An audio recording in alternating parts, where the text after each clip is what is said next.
Good evening, I'm Liza Danver. One place where those cuts could have a major impact, Wright-Patterson Air Force Base. As many as 13,000 civilians working at the base are now facing 22 unpaid furlough days.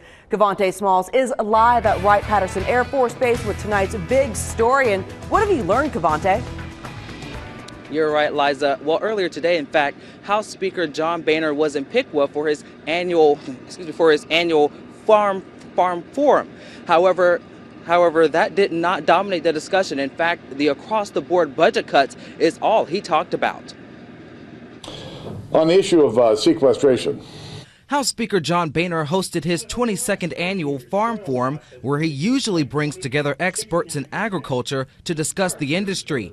And while he did briefly talk about some concerns of farmers, after record high prices last year for beans and corn, there's concern about what's going to happen this year.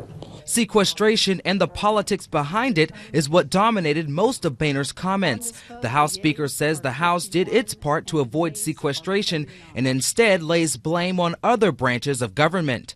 The President never offered a plan, Senate never offered a plan, never passed a plan to deal with the sequester.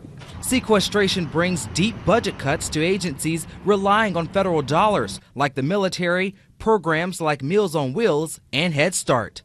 And it wasn't like we didn't know this was coming.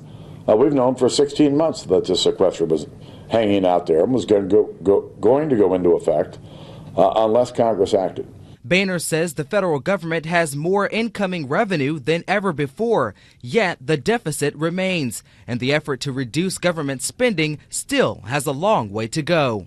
These cuts are going to be harmful. They're going to have unintended consequences. And next week, John Boehner says the House will attempt to pass a continuing resolution that will help fund the government through September. Live in Riverside, Cavante Smalls, ABC 22 News.